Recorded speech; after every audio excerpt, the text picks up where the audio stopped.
Shalom, shalom.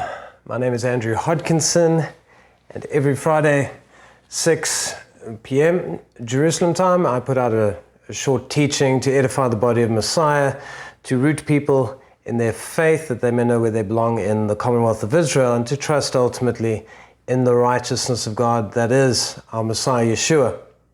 And today we're asking the question of when should the biblical month begin? And for most people who are keeping the set-apart calendar of our Creator, most I think are in the 6th month now, and we're heading up to the 7th month, and we have all these holidays of Yom Teruah, Yom Kippur, and Chag HaSukkot, and there's no arguments over the days of the month where these holy days fall. But some of you may have noticed that when you look at different calendars, you'll see that people are keeping them, however, on different days. And so we should ask the question, why is this? And well, this really is about the lack of clarity concerning when to start the biblical month.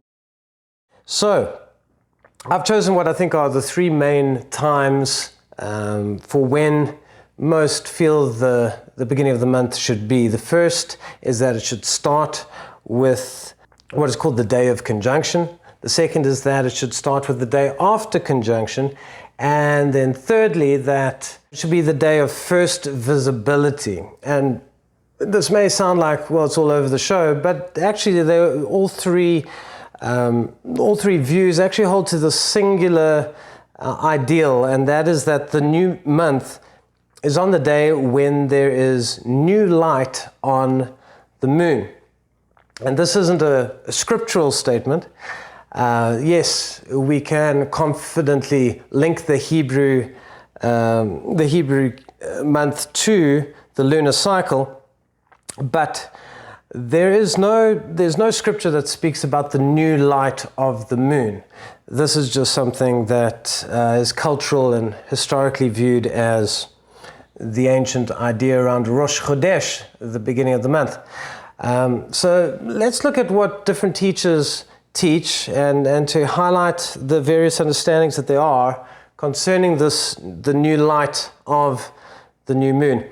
Now, I want to start off with the conjunction view, and this view really requires that you have an understanding of something called astronomical new moon. And this is when the old light of the old season of the month has vanished and the moon is covered completely in darkness. And once you've reached that point, from then on, you know logically, scientifically, that from that moment, light begins to return to the moon. For this reason, some groups believe that the new month is to be declared on the day of conjunction, when new light returns to the moon. Most people consider this calendar quite scientific and simple. There may be some disputes about the ancients and how well they could predict the day of conjunction. A lot of people think this was achievable from the earliest times, that ancient man was more capable of complex calculations than what we give them credit. And then other groups that they have a slightly different view for how to work off the point of conjunction, and they start the new month on the day after the conjunction. So they believe the new moon is on the day after conjunction, with the new light of the moon present upon entering the month. So these folks, they really push for the idea that you shouldn't start a new month with old light, that you need to have new light at the start of the new month in order to proclaim a new month. And for many, this also makes sense. Now, the Jewish calendar, the Hillel II calendar, very popular, the Jewish orthodox calendar, it has a similar take. You may have heard of the Rabbi Maimonides, He wrote in the Mishneh Torah, "The moon is hidden and cannot be seen at the conjunction. After the conjunction, the moon will be seen for the first time in the western part of the sky in the evening. This visible crescent is the new moon, and we sanctify the month on this basis." Just know that Maimonides is using seen and visible very loosely here, because it's scientifically not possible to always see the first evening after conjunction to see the light of the moon. But by reason of calculation, it is believed to be seen, and by reason of logical figuring out the time of conjunction, we know it is visible, even if not visible to the human eye. And so the rabbinic view is similar to the second conjunction method. However, as with everything to do with Orthodox Judaism, it's not that simple when it comes to months, because if you look at the 7th month we're heading up to, and you look for when Yom Teruah is going to be kept, you will see that the new month, the 7th month, is going to start on the day of conjunction, and therefore it will start when there is 0 new light on the moon upon entering that day, and this begs the question of why. And well, what we're learning is that the rabbinic view is basically that the new month is on the day after conjunction in the new light of the moon, unless a law of postponement kicks in. And I don't want to get into too much detail, but what is going to happen in a few weeks' time is that the Hillel 2 calendar sometimes, not often, but sometimes, it can actually pull the month a day forward into the day of conjunction. And this happens because of a Talmudic ruling around Yom Kippur not being allowed to occur on a Sunday or a Friday. And so the way it's set up this year, it was going to land on a Sunday, and so the laws of postponement kick in, and it can pull it to the weekly Shabbat. This is actually an amazing parable when you think about it. This highlights very different mindsets between Messiah's teaching and the Pharisaic sect of Judaism. For many believers, it is a huge concern if we ever think that our tradition could ever override the rule of heaven. As the psalmist said, Yehovah is our salvation, our light and our salvation. And thus for some of us, it is disappointing that the rabbis choose to ignore the witness of the moon, that is not sanctioning the day because there is still old light. And this is because of a doctrine of man that they choose to ignore it.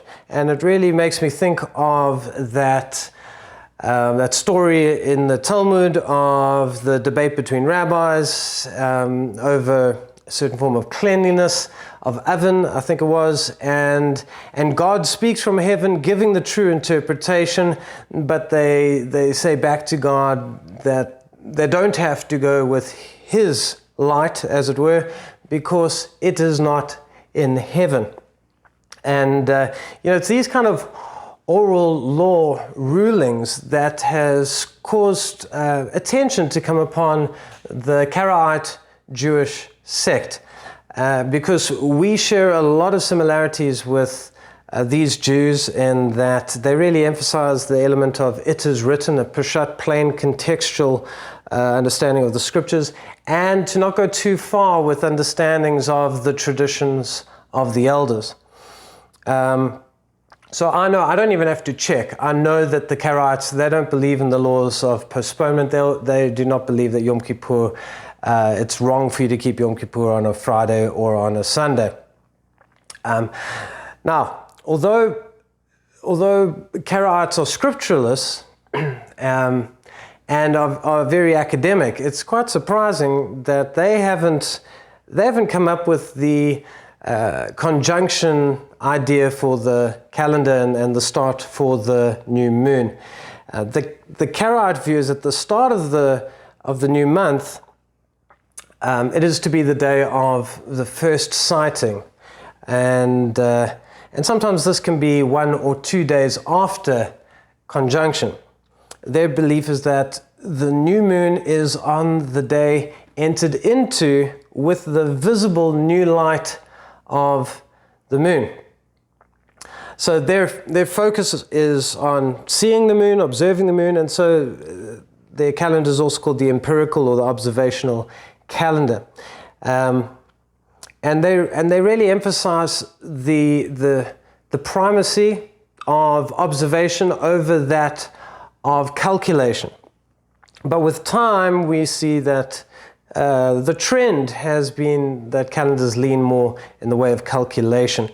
Let's go through a few examples of this. So let's talk about the Roman New Year. So currently we have the Gregorian Roman New Year, and the idea here of the newness of the year is that at the winter solstice, you've had the shortest day, and the light is growing, newness is coming, and so the next month that arrives you call New Year.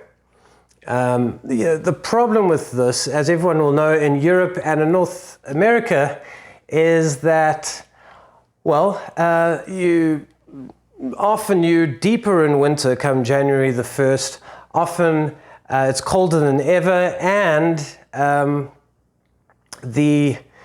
everything around you looks visibly dead. Now what's interesting is you can go before this to a pre-Julian Roman calendar. There's a new moon there, and this new moon is in the spring, just like the biblical calendar. And it makes a lot more sense from a visible observational standpoint that the new year should begin in spring. Because in the biblical context, it's not about the length of days, but the evidence of seasonal change. Another example of more modern calendars having calculation over observation is the idea of talking about something like 1 a.m. as being 1 in the morning. This in the morning is kind of strange. Technically you do have the sun is technically rising and returning from the point of midnight. But this is not the biblical boker, okay? The earliest you can get the biblical morning is to be at first glow of morning light. You see this with Ruth, where she had to quickly depart before there was some scandal. And but the idea there is that, well, we can calculate and we know the return is happening. The Hebrew understanding is that no, that means nothing. What's important is the evidential return of the sun. We want to see the observational, the sun is returning. That's more consistent with the idea of changing of times.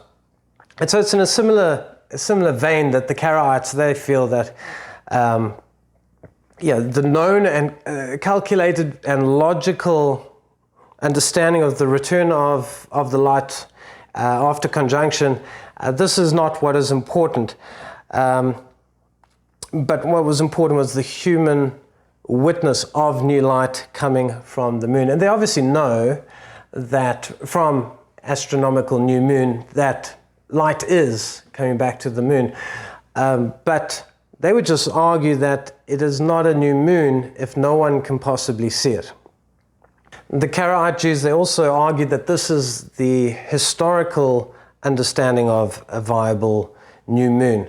And they would point to Judaism itself, speaks about before the 4th century and the creation of the Hillel II calendar. They themselves say that before this it was through the observation of the moon that the month was declared. You can go a couple of centuries before that to the time of Yeshua's ministry, the Second Temple period. The Mishnah speaks about eyewitnesses being needed for testimony concerning the new month, the declaring of new months, I would recommend everyone go check out a web page by John Val, where he's got a wonderful set of quotes just showing the empirical observational element of the calendar at that time. And then you can go before this as well. You can go to the time when the Jews were in Babylon, and there you see that the Babylonian names of months and the Hebrew names of months are used interchangeably. And we know at that period that the Babylonians were using the sighting of the crescent moon for declaring the new month.